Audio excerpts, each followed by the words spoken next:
तुभ्यं नमस्त्रिभुवनार्तिहराय नाथ।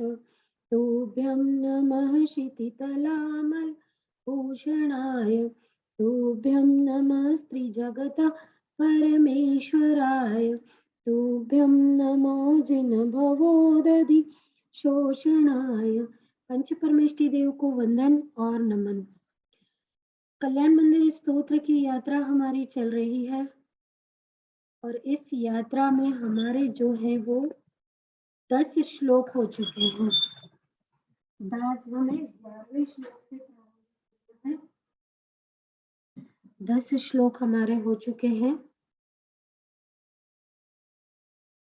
11वें श्लोक से हम प्रारंभ करेंगे। जो 11, 12 और 13 ये जो 3 श्लोक हैं, इन 3 श्लोकों में बताया गया है कि प्रभु जो है वो कैसे हैं। तो प्रभु जैसे हैं राग द्वेष से रहित हैं। प्रभु कैसे हैं हमारे? राग द्वेष से रहित हैं। 3 श्लोक 11, 12 और 13 तीनों श्लोकों में यही चीज बताई गई है कि प्रभु जो है हमारे बिल्कुल राग और द्वेष से प्रभु हमारे रहित हैं। तो अभी पहले हम जो है वो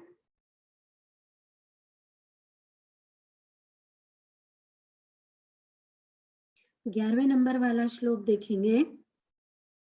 यस्मिन यस्मिन हर प्रभृत्योपि प्रभृतयोपि यस्मिन हर प्रभृतयोपि हत प्रभावाः सोऽपि त्वया रतिपतिः क्षपितः क्षणेन विद्यापिता हुतभुजः पयसाथ येन पीतं न किं तदुपि दूरधर वांगवेन। फिर से पढ़ेंगे हम इसको। यस्मिन हर प्रभत योपि यस्मिन हर प्रभत योपि हत प्रभावाः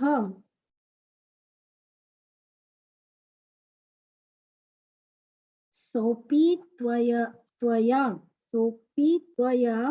रतिपतिः क्षपितः क्षणेन विद्यापिता हुतभुजः पयसाथ येन पीतं न किं तदपि दूरधर वांगवेन। एक बार फिर से पढ़े। यस्मिन हर प्रभृतयोपि हत प्रभावाः सोऽपि त्वया रतिपतिः क्षपितः क्षणेन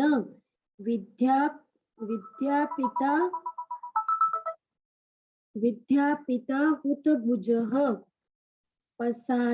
पयसाथ येन पीतं न किं तदपि दूरधर वांगवेन। अब एक एक शब्द का अर्थ देखेंगे।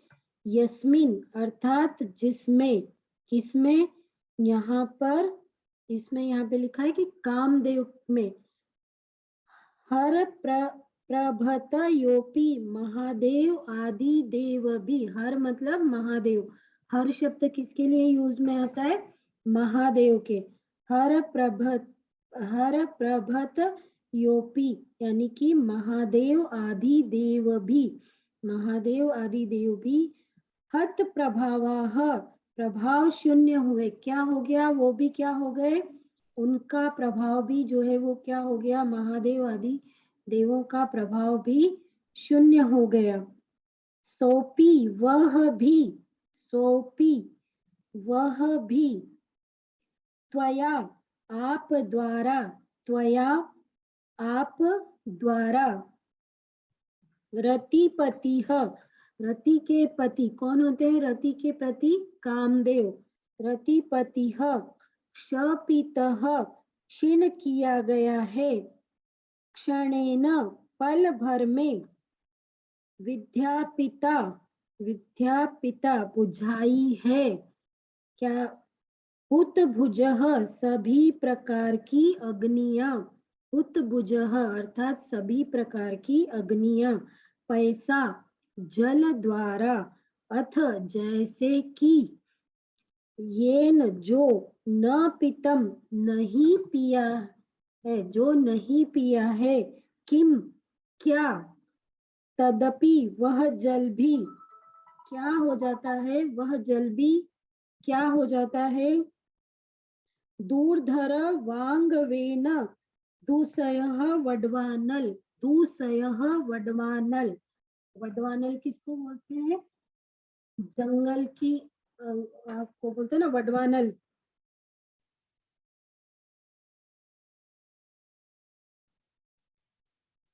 तो यहाँ पर उन किसका अर्थ हम देखते हैं, हरि हर ब्रह्मा आदि सभी देव जिस कामदेव के सामने, हरिहर ब्रह्मा आदि सभी देव जिस कामदेव के सामने प्रभाव रहित हुए हैं, अर्थात कामदेव इतने सुंदर होते हैं कि हरिहर ब्रह्मा जो देव होते हैं वो भी कामदेव के सामने प्रभावहीन हो जाते हैं। और वह कामदेव भी है प्रभु, और वो कामदेव है प्रभु क्या होता है, आपके द्वारा क्षण भर में क्षीण हुआ है। हरिहर ब्रह्मा को जिन कामदेव ने प्रभाव रहित कर दिया है, वो कामदेव को आपने प्रभु क्षण भर में ही पराजित कर दिया है। जिस प्रकार, अब फिर यहाँ पर उन्होंने तुलना की है कि जिस प्रकार पानी के द्वारा सभी प्रकार की अग्नियां बुझ जाती हैं, सभी प्रकार कोई सी भी अग्नि हो, अगर उस अग्नि पर हम पानी डाल देते हैं तो पानी के द्वारा सभी प्रकार की अग्नियां बुझती है, वह जल भी क्या, वह जल भी क्या दूरधर वडवानल अग्नि ने नहीं पिया। अर्थात यहाँ पर जो है उन्होंने क्या किया है, सभी देवों को सर्व अग्नि की उपमा दी है और प्रभु को वडवानल तथा कामदेव को जल समान बताया है। प्रभु कैसे हैं, वडवानल हैं, और कामदेव को जो है वो जल समान बताया है। अब इसका फिर से हम क्या, हे अनंग विजयी हरि हर आदिक भी जिससे हार गए, कामदेव के वे प्रहार भी तुम सन्मुख आहार गए, दावानल शांति में जलसम, प्रभु इंद्रिय जीत समक्ष है, ऐसे पारस प्रभु के पद में शीश झुकाकर वंदन है। मतलब हर तरह की अग्नि, अब हम यहाँ पर अग्नियों से हम क्या ले सकते हैं, कौन सी अग्नि हम यहाँ पर, हे अनंग विजयी, जिस काम ने ब्रह्मा विष्णु महेश आदि यु आदि प्रख्यात पुरुषों को पराजित कर जन साधारण की दृष्टि में प्रभावहीन बता गया। ये जो काम रूपी अग्नि है, इसमें जो ये ब्रह्मा विष्णु और महेश आदि प्रख्यात पुरुष है, ये भी प्रभावहीन हो गए हैं। हे जितेंद्रिय जिनेन्द्र, उसी काम कौन सा, विषय और वासनाओं को आपने क्षण भर में नष्ट कर दिया है। यहाँ पर कौन सी अग्नि की बात की गई है, तो यहाँ पर कामाग्नि की बात जो है वो की गई है। यह कोई आश्चर्य की बात नहीं है कि जो प्रचंड अग्नि बुझाने की सामर्थ्य रखता है, वह जल जब समुद्र में पहुंचकर एकत्र हो जाता है, तो जो समुद्र की अग्नि होती है, वडवानल किसको बोलते हैं, जो समुद्र की जो अग्नि होती है उस अग्नि को वडवानल बोलते हैं। तो वडवानल को भी तब क्या वह अपने ही उदर में उत्पन्न हुई वडवानल सामुद्रिक अग्नि द्वारा नहीं सोख लिया जाता है, अर्थात नहीं जला दिया जाता है। अभी जो जल है वो हमारे पास जो है वो सभी तरह की अग्नियों को बुझाने की समर्थ रखता है, लेकिन जब यही जल क्या होता है, समुद्र में मिल जाता है, तो उस समय समुद्र में जो अग्नि होती है, वडवानल जो समुद्र की अग्नि होती है, उस अग्नि में ये जल भी सोख लिया जाता है। तो उसी प्रकार से हमारे प्रभु ने जो है काम रूपी विषय वासना रूपी जो भी अग्नि है उनको क्षण भर में प्रभु ने नष्ट कर दिया है। विषय वासनाओं को हमारे प्रभु ने क्या किया है, नष्ट कर दिया है। अब इसका जो मंत्र है वो देखेंगे, ओम रीम हुत हुत भुग भय निवारकाय श्री पार्श्वनाथ जिनेन्द्राय नमः। ओम रीम हुत भुग भय निवारकाय श्री पार्श्वनाथ जिनेन्द्राय नमः। और इस श्लोक का जो सांसारिक जो महत्व है वो है, जलाग्नि का जो भय होता है, जल की अग्नि का जो हमें भय होता है उसका ये विनाशक होता है। जलाग्नि भय विनाशक, ये जो है वो होता है। उसके बाद 12 नंबर का सूत्र हम देखेंगे।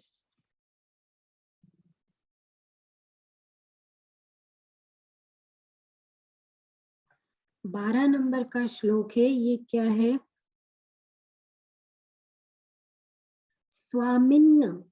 ये तीनों श्लोक 11, 12 और 13 तीनों श्लोक ये बताते हैं कि प्रभु जो है वो एक ये जलाग्नि विनाशक रोग का क्या है? रोग नहीं, जलाग्नि भय विनाशक है ये श्लोक। जलाग्नि भय विनाशक, जी ठीक है।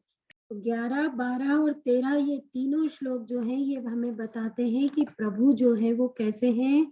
प्रभु जो है वो राग द्वेष से रहित है। तो अब हम 12 नंबर का श्लोक देखेंगे।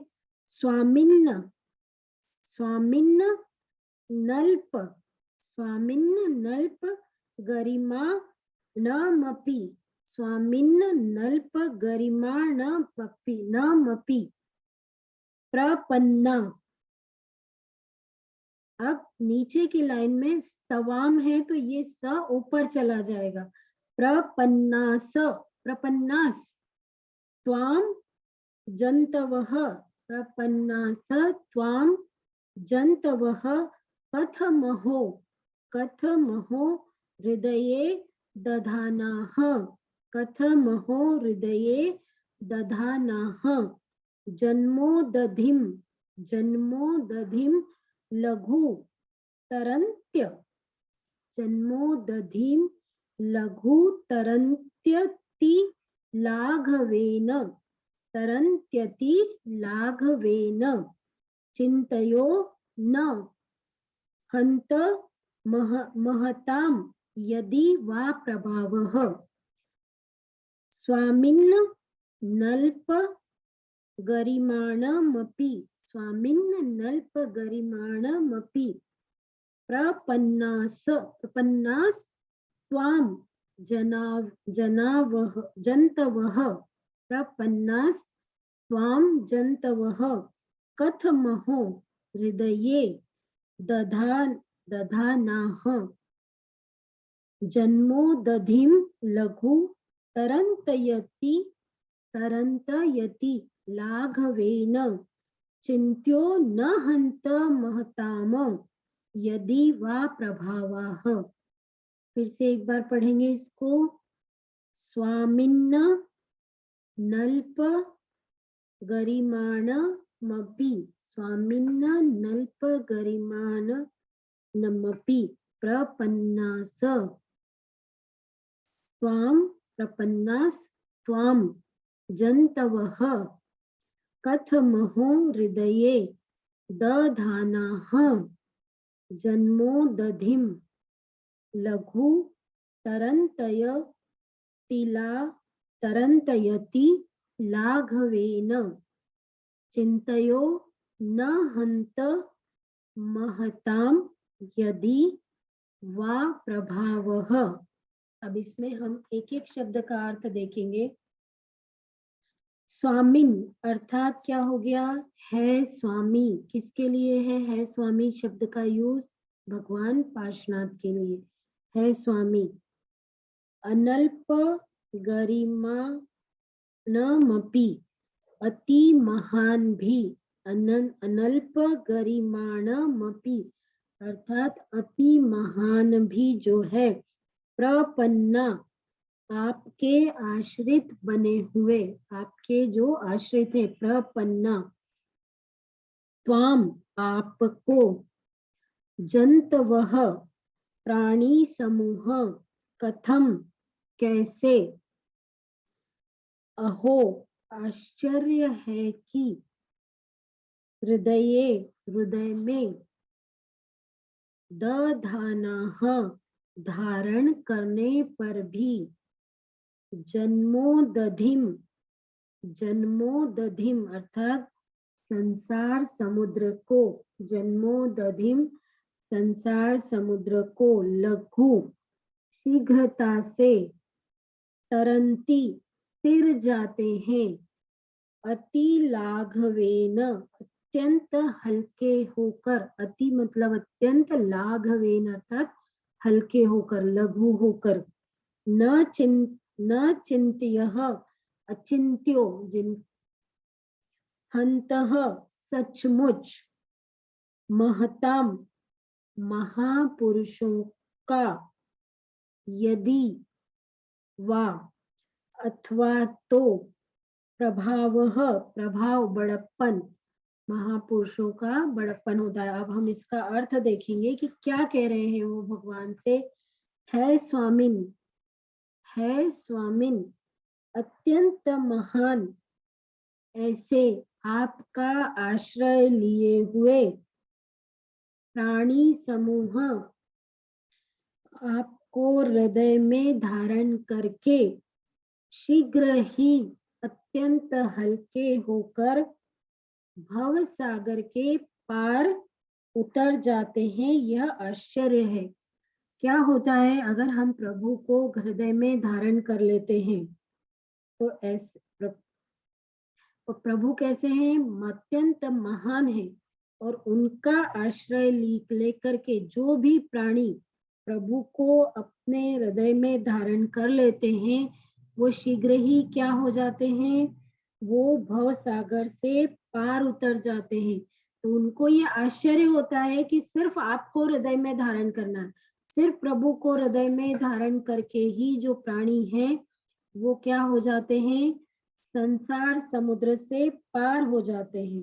फिर आगे वो क्या कह रहे हैं, सचमुच यह उपयुक्त ही है, अर्थात सही में ये बिल्कुल सही है, क्योंकि क्यों होता है, महापुरुषों का जो प्रभाव होता है वो अचिंत्य होता है, सामान्य व्यक्ति जो है वो उसकी कल्पना भी नहीं कर सकता है। महापुरुषों का प्रभाव इतना अचिंत्य होता है कि उनके सिर्फ नाम स्मरण मात्र से ही हम भव समुद्र को पार कर सकते हैं। और ये हम जन साधारण, जो साधारण लोग हैं, इनकी समझ से ये बात परे है, हम इस बात को समझ नहीं सकते हैं, हम इस बात की कल्पना भी नहीं कर सकते हैं। हम पहले भी देखते आ रहे हैं कि कुछ नहीं करना है, हमको कुछ भी नहीं करेंगे, सिर्फ प्रभु का नाम स्मरण हमको करना है, प्रभु को जो है वो अपने हृदय में स्थापित करना है। बस हमने इतना कर लिया तो हम जो है वो भव सागर से पार उतर सकते हैं, हम भव सागर से पार हो जाएंगे। कोई क्रिया नहीं करनी है, सिर्फ प्रभु का नाम स्मरण हमको करना है, तो हम भव सागर से पार जो है वो उतर सकते हैं।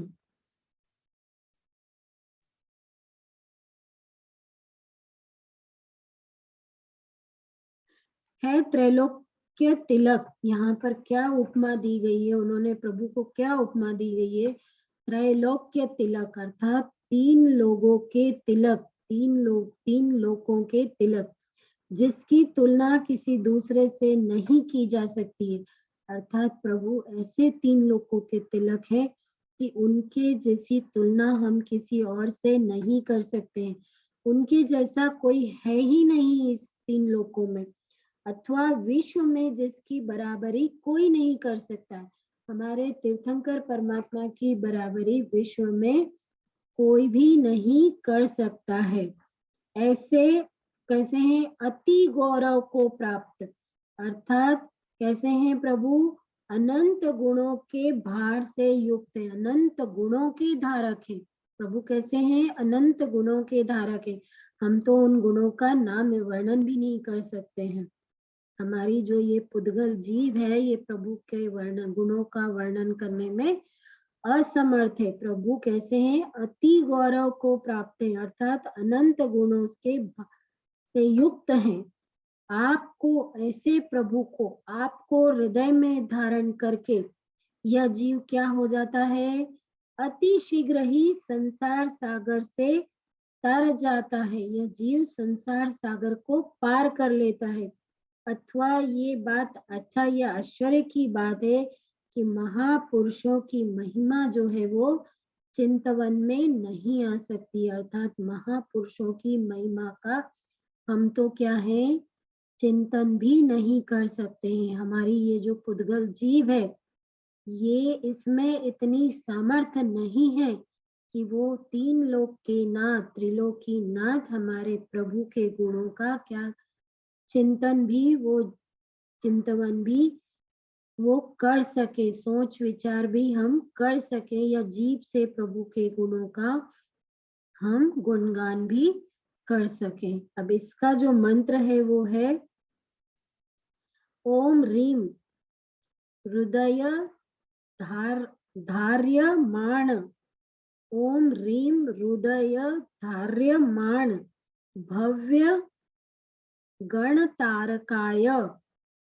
भव्य गणतारकाय श्री पार्श्वनाथ जिनेन्द्राय नमः। फिर से देखेंगे इसको।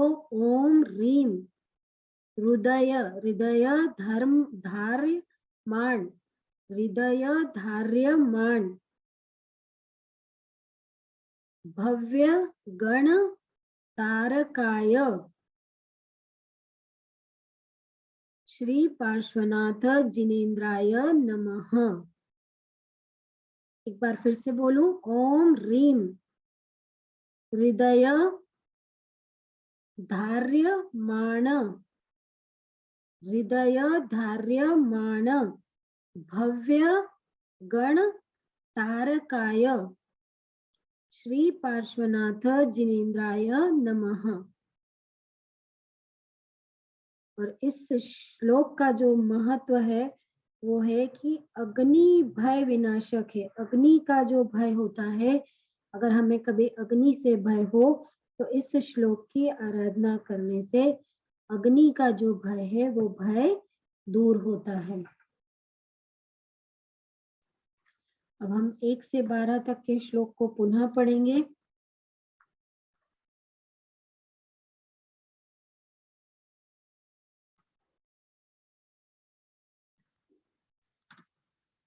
कल्याण मंदिर मुदार मवध्य भेदी भीता भय प्रदम निंदितमघ्रि पद्म संसार सागर निमज्ज देश देशश जंतु पोतायमान मभिनम्य जिनेश्वरस्य यस्य स्वयं सुरगुरुर गरिमाम्बुराशेः स्तोत्रं सुविस्तृत मति नम विभुर्विधातुं तीर्थेश्वरस्य कमठस्य धूमकेतोस्स तस्याहमेष किल संस्तवनम करिष्यते। ये फर्स्ट 2 श्लोक हैं जो युग्म है, कपल श्लोक है। 3 नंबर, सामान्य तोपि तव वर्णयितुं स्वरूप मस्मादृशाः कथमधीश भवन्त्यधीशाः दृष्टोपि कौशिक शिशुर यदि वादिवान्धो रूपं प्ररूपयति किम किल धर्म रश्मेह। 4th नंबर का देखेंगे। मोहक्षयाद नुभवन्नपि नाथ मर्त्यो नूनं गुणान् गणयितुं न तव क्षमेत कल्पान्तवान्त पयसः प्रकटोऽपि यस्मान् मीयेत केन जलधरैर् ननु रत्नराशिः।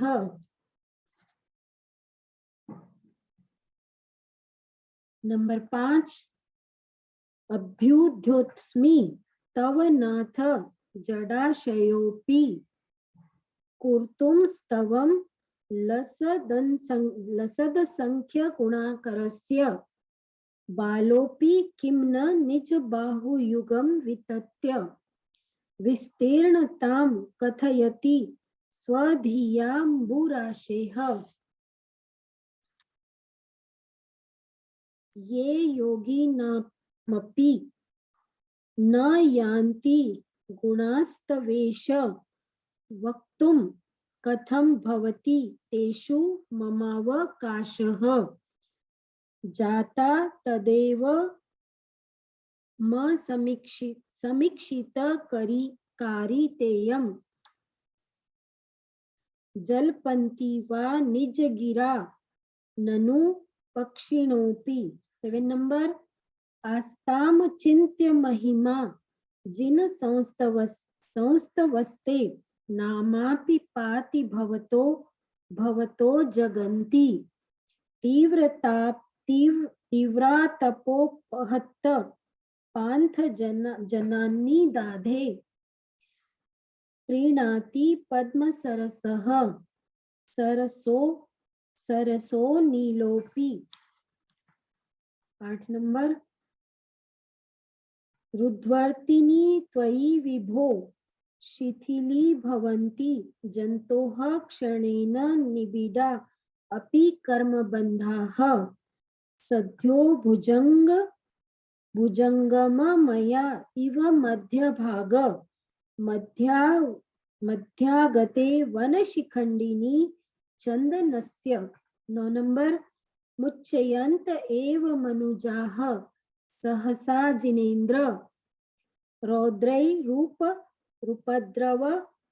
शतैस्त्वयि वीक्षितेऽपि गोस्वामिनि स्फुरित तेजसि दृष्टमात्रे चौरैरिवाशु पश्वः प्रपलायमानैः। 10 नंबर त्वं तारको जिन कथं भविनां त एवत् वा मुद्वहन्ति हृदयेन यदुतरन्तः यद्वा दृष्टिस्तर्यति यज्जलमेष नून मन्तरगतस्य मरुतः स किलानुभावः। 11 नंबर यस्मिन् हर प्रभत योऽपि हत प्रभावः सोऽपि त्वया रतिपतिः क्षपितः क्षणेन विद्यापिता हुतभुजः पयसाथ येन पीतं न किं तदपि दूरधर वांगवेन। 12 नंबर लास्ट वाला श्लोक स्वामिन्न नल्प गरिमाणमपि प्रपन्नास त्वां जन्तवः कथमहो हृदये दधानाः जन्मोदधिं लघु तरन्त्यति लाघवेन चिन्त्यो न हन्त महतां यदि वा प्रभावः।